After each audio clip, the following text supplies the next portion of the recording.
तो hello student, welcome back again to concept zone. So आज हम बात करने वाले हैं एंशियंट हिस्ट्री के जो रेगुलर जो वीडियोस चल रहे हैं उसी के बारे में। तो ये जो वीडियो है वो डेडिकेटेड है पर्सनली, खासकर अपने जो आरबीएससी के स्टूडेंट है उनके लिए भी। मतलब आप यहाँ से क्लास 10 की जो आरबीएससी के एग्जाम है अब जस्ट होने वाला है एसएससी का, तो वहां पर भी आपको ये हेल्प करेगा। और हम हिंदी और इंग्लिश दोनों के अंदर पढ़ेंगे। डोंट वरी, अगर वो हिंदी मीडियम का बच्चा है तो भी यहाँ से पढ़ सकता है और इंग्लिश मीडियम का बच्चा है तो भी यहाँ से पढ़ सकता है। तो आज हम बात करने वाले हैं महाजनपद के बारे में कि भाई महाजनपद कौन कौन से है, कहाँ कहाँ पर है और इनकी मेन मतलब क्या इंपॉर्टेंस है, कौन कौन से इसके की फीचर्स हैं, मतलब क्या क्या इनकी विशेषताएं हैं, उन सब के बारे में अपन बात करने वाले हैं। लेकिन इससे पहले मैं आपको ये बता दूं कि भाई अब तक हमने क्या पढ़ चुका है, मतलब क्या पढ़ चुके हैं। ये वीडियो जो मैं आपको बता रहा हूँ, इससे पहले वाले मैंने एंशियंट हिस्ट्री पर, वैदिक एज के ऊपर भी बनाए हैं, पेलेलिथिक एज मतलब अपना जो स्टोन एज थी, पत्थर वाली पाषाण काल जिसको आप कहते हो, उस पर थे। अगर आप इंटरेस्टेड हो तो आप जो मेरे एशियन हिस्ट्री की मेरी जो प्लेलिस्ट है वहां पर जाकर ये जो इसके प्रीवियस वीडियोस है वो आप देख सकते हो। तो मैं थोड़ा सा पीछे जाकर, इससे थोड़ा हिस्ट्री से पीछे जाकर मैं थोड़ा सा बताना चाहूंगा कि मतलब इससे पहले अपन ने स्टोन एज कंप्लीट करी थी। स्टोन एज मतलब पाषाण काल कंप्लीट किया था। इसके बाद अपन आगे की तरफ बढ़े थे। इसको खत्म करने के बाद हम आए थे इंडस वैली में। इंडस वैली के बाद में अपन आए हैं वैदिक एज के अंदर। वैदिक एज के अंदर अपन ने मतलब वैदिक काल में अपन ने दो पढ़े, अर्ली पढ़ा था और एक लेटर पढ़ा था, मतलब पूर्व वैदिक काल और लेटर वैदिक काल। ये अपन ने पूरा कंप्लीट कर लिया है ना। ये वाला पोर्शन जो है ये आपको मतलब कल तक मिल जाएगा। ये मैंने वीडियो अभी तक किया नहीं है पोस्ट ये कल तक मिल जाएगा। अब अपन इसके बाद एंटर कर रहे हैं जो है महाजनपद वाले टाइम के अंदर। लेकिन इसके अंदर आप गौर करो टाइम का थोड़ा सा। स्टोन एज मैंने आपको बताया था, उसको छोड़ो, एक बार इंडस वैली तक आइए। इंडस वैली में आपने 2850 से लेकर लगभग 1750 तक के आसपास का टाइम पड़ा था। ये ऑब्वियस है कि ये बिफोर क्राइस्ट के अंदर ही चल रहा है। फिर हमने लगभग 1500 से लेकर 1000 तक का टाइम अपन ने कवर किया और 1000 से लेकर 600 वाला जो है वो लेटर यानी कि उत्तर वैदिक काल के अंदर आएगा। और अब जो है वो 600 से लेकर अपना आगे का टाइम स्टार्ट हो रहा है, मतलब 600 बीसी। अब देखो इसको 600 बीसी भी बोला जाता है प्लस 6th सेंचुरी भी कहा जाता है। 6th सेंचुरी का मतलब है छठी शताब्दी। शताब्दी का मतलब ही 100 है।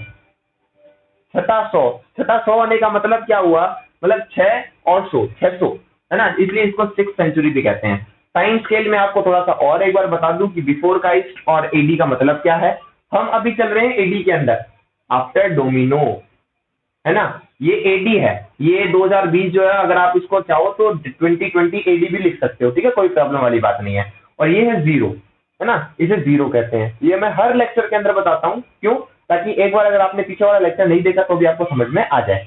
यहाँ पे देखिए ये जीरो, जीरो किसको मानते हैं, जो अपना जीसस क्राइस्ट है उनके जन्म को मानते हैं जीरो। इसके बाद वाले टाइम को अपन 1 2 3 4 5 6 2020 तक जो अपन टिल एंड तक आए हैं, ये वाला टाइम तो हो गया एडी के अंदर काउंट, है ना, आफ्टर डोमिनो। इसके पहले वाला टाइम आता है बिफोर क्राइस्ट, मतलब क्राइस्ट से पहले वाला टाइम। अभी ये -1 -2 -3 -4 ऐसे ही होगा, लेकिन माइनस के अंदर तो टाइम लिख नहीं सकते, तो इसलिए पहले -4 आया होगा फिर -3 आया होगा ना, इसलिए अपन ये ऐसे दिखते हैं उल्टा टाइम कि 2800 पहले आया फिर 1750 आया होगा, है ना। तो इसलिए ऐसे ही बिफोर क्राइस्ट वाला टाइम चलता है। ये बात मैं आपको 50 बार बता चुका हूँ पहले वाली वीडियो में भी, पर एक बार फिर से थोड़ा सा देख लें तो बेटर ऑप्शन रहता है। तो अब आप यहाँ पर देखो, ये वाला जो एज है, जस्ट इसके लेटर वैदिक एज के जस्ट बाद में ही अपन जो टाइम कैलकुलेट करते हैं उसको अपन महाजनपद पीरियड भी कहते हैं। इतनी बात आपको समझ में आ रही होगी, है ना। अब यहाँ पर ये जो खत्म हुआ उसी टाइम के बाद में 600 बीसी से स्टार्ट हो गया था। तो आप ध्यान दें 1000 बीसी, ये 1000 बीसी वाला जो टाइम आपको पता होगा, यहाँ पर आपको क्या मिला था, आयरन। प्लीज ध्यान दें, ये वो एज है जहां पर आपको क्या मिला था, आयरन मिला था। ये बात ध्यान रखिए, 1000 बीसी वाला जो कि अपन लेटर वैदिक एज के अंदर कंप्लीट करेंगे, है ना। तो यहाँ पर इतनी बात तो आपको समझ में आई होगी। चलिए अब अपन थोड़ा सा देख लेते हैं कि भाई ये तो हमें महाजनपद के बारे में पता कहां से चलता है, कि ऐसी कौन सी चीजें हैं जो हमें ये बताती है कि हाँ भाई महाजनपद वाला टाइम भी कोई एग्जिस्ट करता था। तो यहाँ पर सबसे ज्यादा इंपॉर्टेंस आती है दो धर्मों की, दो रिलीजन की। दो रिलीजन कौन कौन से, एक बुद्धिज्म और दूसरा जैनिज्म, यानी कि बौद्धिक धर्म और जैनिज्म, यानी कि जैन धर्म, है ना। जैनिज्म और बौद्धिज्म की बहुत ही ज्यादा इंपॉर्टेंस है, क्योंकि इनके जो पुराने जो अपनी बुक्स है, जैसे अपने वेद हैं, उसी टाइम से इनके भी लिटरेचर लिखे हुए हैं, इनके भी क्या लिखे हुए हैं, ग्रंथ लिखे हुए हैं। उनके नाम है, एक है अंगुत्तर निकाय, है ना, ये किससे रिलेट करता है, निकाय। अंगुत्तर निकाय किससे रिलेट करता है, बुद्धिज्म से, यानी कि बुद्धिज्म लिटरेचर से रिलेट करता है। और दूसरा है महावस्तु। महावस्तु ये भी क्या है, बुद्धिज्म से रिलेट करने वाले दो लिटरेचर है। एक जैनिज्म का भी लिटरेचर है, उसका नाम क्या है, भगवती सुत्त। क्या नाम है, भगवती सुत्त।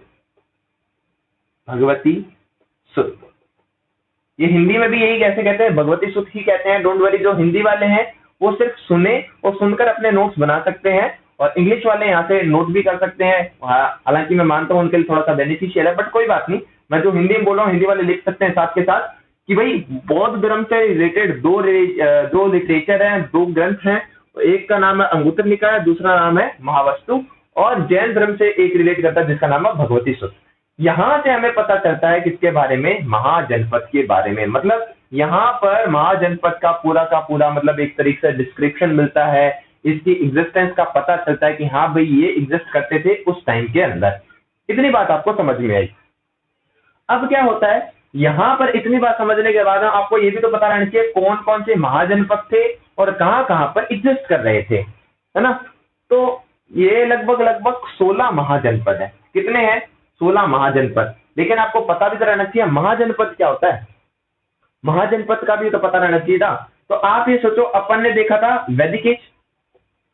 वैदिक एज मतलब वैदिक काल के अंदर अपन ने अर्ली वाला देखा था, फिर लेटर वाला देखा था, मतलब उत्तर वैदिक काल। उत्तर वैदिक काल के अंदर आपको पता होगा, यहाँ इस टाइम के अंदर अपने दो चीजें अपन ने काउंट करी। यहाँ पर अपने देखा था अर्ली वैदिक एज में कि कुल होता है, कुल के बाद में क्या होता है, ग्रामीणी मतलब ग्राम, ग्राम के बाद में अपन ने विषय देखा था, विषय के ऊपर अपन ने देखा जन। अगर आपको ये चीज अभी समझ में नहीं आ रही तो प्लीज ऊपर आई बटन पे क्लिक कीजिए, वहां पर आपको मेरा मतलब ये अर्ली वैदिक पीरियड का एक लेक्चर मिलेगा। वहां पर आपको अच्छे से समझ में आएगा कि मतलब सबसे छोटा कुल होता है, कुल मतलब परिवार, परिवार से मिलकर बहुत सारे परिवार मिल जाएंगे तो क्या बन जाएगा, ग्राम मतलब गांव, और ग्राम से मिलकर बन जाएगा विषय, और विषय से ऊपर ये बहुत सारे विषय जब मिल जाएंगे तो मिल जाएगा, बन जाएगा अपना जन, है ना। तो आज के टाइम पे इस जन को अपन क्या कह सकते हैं, ब्लॉक। ब्लॉक मतलब तहसील टाइप का, मतलब छोटा एरिया जो एक डिस्ट्रिक्ट के नीचे एग्जिस्ट करता है ना। और फिर आप बाद में ये बहुत सारे जन मिल जाते हैं ना, बहुत सारे जन, बाद में इसको कह देते हैं जनपद। लेटर वैदिक एज में अपन देखेंगे कि भाई जनपद कह देते हैं इन्हें, है ना। तो ये हो गया जनपद, समझ में आ रहा है, जनपद। अब ये जनपद आज के टाइम पे अपन किससे मतलब कंपैरिजन कर सकते हैं, डिस्ट्रिक्ट से। किससे, डिस्ट्रिक्ट मतलब जिले से। बहुत सारे ब्लॉक का बन के जैसे जिला बनता है तो बहुत सारे जन मिलकर जनपद बनेगा। और अगर लास्ट में अगर अपन देखें तो बहुत सारे जनपद मिलकर क्या बना देते हैं, महाजनपद। इतनी बात समझ में आई। तो ये महाजनपद यहां आ गया, और महाजनपद यहां आने के साथ साथ ये आज के टाइम पर क्या है, एक तरीके से स्टेट की बात कर रहा हूं मैं।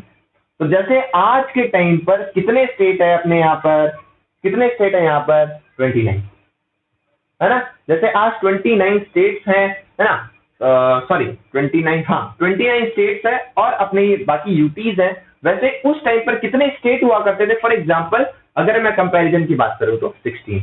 तो महाजनपद एक्चुअली है क्या आपके, वो है जनपद, सॉरी आपके स्टेट्स के बारे में बात कर रहा हूं। तो ये जो स्टेट्स हैं वो दो तरीके से चलते थे। आपने देखा होगा, एक तरीके से मैं ये कह सकता हूं राजतंत्र जहां पर चलता है उसे क्या कहते हैं, और दूसरा जहां पर प्रजातंत्र मतलब एक तरीके से जहां पे प्रजा की चलती है, लोगों की चलती है, उसे क्या कहते हैं। तो इसी भी यहाँ पर इसको दो पार्ट में डिवाइड किया गया है। पहला है राजतंत्र वाला, यानी कि जिसको आप मोनार्कियल बोलते हैं, मोनार्कियल। और दूसरा है प्रजातंत्र या फिर गणतंत्र, गणराज्य जिसको आप कहते हो, गणराज्य। ये है रिपब्लिकन, रिपब्लिकन मतलब जहां पर जनता एक तरीके से इंडिया का एक तरीके से रिपब्लिकन है टाइप का। रिपब्लिक ऑफ इंडिया है अपना जो नाम है इंडिया का, वो रिपब्लिक ऑफ इंडिया है, एज लाइक दैट। तो कुछ रिपब्लिकन थे और कुछ मोनार्कियल, मतलब जहां पर राजतंत्र चलता था। तो इसके बहुत अच्छे एग्जांपल है। जैसे मैं राजतंत्र की बात करूं, जहां पर राजतंत्र चलता था, मोनार्कियल था, इसके नाम से जैसे मत्स्य हो गया, है ना। इसके अलावा जो अपना अवंती है, अंग है, और एक दो और भी है, जैसे मगध हो गया, काशी हो गया। ये कोशी या फिर काशी जिसको आप कहते हो, तो ये सारे जो एग्जाम्पल हैं वो किसके, राजतंत्र के, जहां पर क्या है मोनार्कियल सिस्टम चला करता था, ये उसके एग्जाम्पल हो गए। अगर मैं बात करूं रिपब्लिकन की, जहां पर रिपब्लिक एक तरीके से लोगों के द्वारा एक तरीके से राजा को चुना जाता था, उसके अंदर अपने वज्जी, है ना, मल्ल, ये बहुत ही ज्यादा इंपॉर्टेंट मतलब आप कह सकते हो महाजनपद थे, जहां पर एक तरीके से राजाओं को चुनने का अधिकार, एक तरीके से जो मुखिया है उसको चुनने का अधिकार किसके पास था, पब्लिक के पास था। तो अब सबसे पहला जो आप ये कह सकते हो कि पहला रिपब्लिक जिसको आप कहते हो, सबसे पुराना रिपब्लिक महाजनपद कौन सा है, वो है वैशाली। कौन सा है, वैशाली। वैशाली एक ऐसा महाजनपद है जो सबसे पहली बार वहां पर रिपब्लिक जो पॉलिसी है उसको लागू किया गया था सबसे पहले। इतनी बात आपको समझ में आई होगी, इतनी बात आपको समझ में आई होगी। एक मैं आपको थोड़ा सा ये बता देता हूँ कि ये महाजनपद बने कैसे, किसके दिमाग में ये खुरापात आई कि भाई ये महाजनपद बना दो, ये कैसे हो सकता है, मतलब डायरेक्टली कैसे इतना बड़ा राज्य स्टेट एक तरीके से खड़ा कर दिया। तो उसके ऊपर सबसे इंपॉर्टेंट रोल है, मैंने आपको बताया था अभी 1000 बीसी का। 1000 बीसी के आसपास क्या हो गया था, आयरन की खोज हो गई थी। जब आयरन की खोज होगी तब आपको पता है आयरन एक बहुत सस्ती धातु है, मतलब मेटल है, तो आप क्या कर सकते हैं उसके अंदर बहुत सारी चीजें अपन बना सकते हैं। तो इसकी वजह से क्या हो गया, आयरन की वजह से एग्रीकल्चर जो है, एग्रीकल्चर को प्रॉस्पेरिटी मिली। मतलब पहले लोग सिर्फ खाने के लिए उगाते थे, अब क्या करा उन्होंने, खाने के अलावा उन्होंने एक्स्ट्रा अनाज उगाना, एक्स्ट्रा धान उगाना शुरू कर दिया, एक्स्ट्रा एक तरीके से एग्रीकल्चर की एक्टिविटी थोड़ी बढ़ा दी ताकि वो बेच सके। और बेच कर क्या कर उन्होंने क्या कर लिया, इकोनॉमिकली अपने आप को स्ट्रॉन्ग किया, सोशली अपने आप को, सोशल रिलेशन को इंक्रीज किया। तो यहां पर क्या हुआ, उन्होंने यूनिटी वाला एक तरीके से एक एनवायरमेंट बन गया। इसी के साथ में जो मिलिट्री पर्पज है, मिलिट्री पर्पज वो भी स्ट्रांग हुआ। मिलिट्री पर्पज स्ट्रांग क्यों हुआ, क्योंकि आयरन है, आयरन से बहुत सारे वेपन्स बनाए गए और जिसकी वजह से अपनी मिलिट्री को क्या किया गया, स्ट्रांग किया गया। ऐसे ऐसे करते करते करते करते करते फाइनली जनपद बने, जनपद से महाजनपद, एक तरीके से कहता है ना वो छीन लेना, झपट लेना और फिर अपने आप में मतलब मिला लेना। आपने खूब सारे मिडिल हिस्ट्री के अंदर पढ़ा होगा इन सब के बारे में। तो ऐसे महाजनपद का मतलब एक तरीके से इमर्जमेंट हुआ, उदय हुआ अपन कह सकते हैं। तो ये बात आपको समझ में आ रही होगी, आई होप। मैं बहुत ही सिंपल वे में समझाने की कोशिश कर रहा हूँ आप लोगों को, तो प्लीज थोड़ा ध्यान से सुने इस चीज को, है ना। अब मैं आपको थोड़े बहुत जो मेन अपने जो इंपॉर्टेंट अपने जो महाजनपद है उनके बारे में थोड़ी डिटेल बता देता हूँ। पहला है जैसे असमक, असमक भी बोल सकते हो या आसक भी बोल सकते हो। ये वाला महाजनपद है, इसकी खासियत क्या है मैं आपको बताता हूँ। ये सदर्न इंडिया का सिर्फ एक ओनली वन एंड ओनली महाजनपद है जो कि सदर्न इंडिया के अंदर है। जैसे ये इंडिया है तो इंडिया का जो सदर्न महाराष्ट्र वाला जो इलाका है इसके अंदर है। ये मैं आपको मैप इसलिए मैंने यहाँ पर रख रखा है, ये वो महाराष्ट्र वाला इलाका, ये वाला इलाका है ना जो ऊपर की तरफ मध्य प्रदेश से सटा हुआ एकदम, मध्य प्रदेश के जस्ट सदर्न वाला इलाका, यहाँ पर ये जो इलाका है यहाँ पर आपको मिलेगा ये असक महाजनपद। समझ में आया आपको कहाँ मिलेगा? तो प्लीज आप एक बार, मैं यहाँ पर मैप भी पब्लिश कर रहा हूँ तो उसके साथ में जैसे जैसे मैं मैप के अंदर इसकी लोकेशन भी बताते जा रहा हूँ, वहां से आप प्रेजेंट लोकेशन को क्या करते रहे, रिलेट करते रहे। तो असक के बारे में आपको समझ में आया। अगला मैं आपको एक बता देता हूँ मगध के बारे में। ये बहुत ही ज्यादा इंपॉर्टेंट है। क्यों है? सबसे ज्यादा पावरफुल अगर कोई महाजनपद था वो कौन सा था? मगध था। बहुत ही ज्यादा इंपॉर्टेंट, बहुत ही ज्यादा पावरफुल। ऐसा क्यों था? क्योंकि इसके आसपास 2-3 नदियां बहती है। कौन कौन सी नदियां बहती हैं प्लीज आप मुझे कमेंट बॉक्स में जरूर बताएं कि मगध के आसपास वाला जो रीजन है वहां पर कौन कौन सी नदियां बहती है, जिसकी वजह से इसके अंदर प्रॉस्पेरिटी थी। क्योंकि एग्रीकल्चर, खाने के लिए चीजें अगर ज्यादा होगी, खाने के लिए अगर आराम से अनाज होगा तो वो जो महाजनपद है या फिर कोई पर्टिकुलर लोकेशन है वो आराम से सर्वाइव कर सकती है। दैट्स वाई ये क्या था, बहुत ही अच्छा प्रॉस्पेरस और पावरफुल उस टाइम का महाजनपद था। ये बात आपको समझ में आई होगी। इसके बाद अगर मैं कहूँ ये प्रेजेंट लोकेशन की अगर मैं बात करूं तो यहाँ पर ये जो आपको ये जो सारा एरिया है वो बिहार के आसपास स्थिति है। ये वाला जो बिहार वाला एरिया आपको दिख रहा होगा, बिहार के अंदर आपको जो पटना और जो नालंदा वाला जो टाइम है, जो जगह है नालंदा और अपना जो नालंदा और पटना है ना, ये जो एरिया है यहाँ पर बेसिकली ये मगध जो पर्टिकुलर महाजनपद है वो एग्जिस्ट करता था। इसी बात आपको समझ में आई होगी। चलिए अब अपन चलते हैं अगला महाजनपद जो कि है अंग महाजनपद। ये अंग महाजनपद भी बहुत इंपॉर्टेंट पड़ता है, और मैं आपको इसकी राजधानी बताना भूल गया, सॉरी, राजधानी इसकी बता दूं, आपको पता होगा क्या है, राजगृह है ना, राजगृह। इसको किसने बनाया था, बिंदुसार। किसने बनाया था, बिंदुसार ने राजगृह को बनाया। इसका एक और नाम है, गिरिब्रज भी नाम है इसका, या राजगृह भी कहते हैं इसे। इसके अलावा अगर मैं कहूँ सेकंड वाली जो है वो वैशाली बनी थी। वैशाली मैंने आपको बताया था वैशाली के बारे में। वैशाली दूसरा क्या बना था, इसका कैपिटल बना था, जो किसने बनाया था, किसने बनाया था, शिशुनाग ने, सॉरी शिशुनाग ने इसके कैपिटल को बाद में बनाया था। सेकंड और पहले किसने बनाई थी, बिंदुसार ने बनाई थी राजगृह या फिर गिरिब्रज को, उसके बाद बनी थी वैशाली। इतनी बात समझ में आई। और लास्ट में बनी थी पाटलिपुत्र। ये और बता दूं आपको, जिसको आज आप पटना कहते हो ना, वो पाटलिपुत्र वाला जो एरिया है वो यहाँ की कैपिटल बनी थी मगध में। अब मैं अंग की बात करूं, अंग वाला जो महाजनपद है इसकी कैपिटल थी चंपा। क्या थी, चंपा। ये वाला आप ध्यान रखें। और ये एरिया कहां पर है, मैं आपको बता दूं, ये जो मुंगेर वाला एरिया, भागलपुर वाला एरिया, बिहार के अंदर ये वाला एरिया, यहाँ पर आपको मिलेगा ये अंग महाजनपद प्रेजेंट लोकेशन के हिसाब से। और इतनी बात आपको समझ में आ गई होगी। और दूसरी बात, यहाँ सबसे ज्यादा बिजनेस किया जाता था, एक तरीके से बिजनेस हब था। जैसे आज के टाइम पर अगर मैं कहूँ सबसे ज्यादा बिजनेस, अगर मैं कहूँ इकोनॉमिकली कैपिटल किसको कहूंगा अपन, जो बोलते हैं मुंबई को बोलते हैं एज लाइक दैट, है ना। अगर मैं आप बात करूं जो नेक्स्ट है मल्ल जनपद। ये मल्ल महाजनपद जो है वो बेसिकली यहाँ पर बस्ती वाला जो इलाका है, बस्ती वाले इलाके के अंदर, या फिर अपन जो कह सकते हैं गोरखपुर वाला जो यूपी वाला एरिया है, गोरखपुर यूपी, यहाँ पर ये यूपी है, ये वाला गोरखपुर वाला इलाका, यहाँ पर आपको मिलेगा आपका मल्ल जनपद, ठीक है ना। और इसकी जो कैपिटल है वो क्या है, कुशीनगर। कुशीनगर इसकी क्या कैपिटल है, ये आपको पता होगा, है ना। शिशुनाग तो मैं इसका बोल रहा था, शिशुनाग वैशाली जो कैपिटल है वो बनाई थी। तो ये बात आपको समझ में आई कि कौन कौन से महाजनपद है जो कि इंपॉर्टेंस रखते हैं टोटल 16 में से।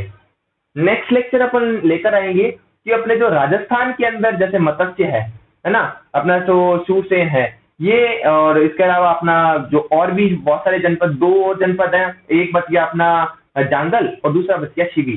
तो ये जनपद जो राजस्थान के अंदर एग्जिस्ट कर रहे हैं उनकी क्या इंपॉर्टेंस है, ये कहाँ कहाँ पर है, उसके बारे में अपन बात करेंगे नेक्स्ट लेक्चर के अंदर। आप ये ध्यान रखें, अगर आपको ये वीडियो पसंद आया है तो यहाँ पर एक नीचे आपको लाइक बटन मिलेगा, उसे सब्सक्राइब कर लें, लाइक कर लें और साथ में सब्सक्राइब जरूर कर लें, बेल आइकन दबा लें। इससे क्या होगा कि अगर नेक्स्ट वीडियो मैं रिलीज करूंगा वो आपको मिल जाएगा। और तो इसी के साथ लेते हैं विदा। Thank you so much.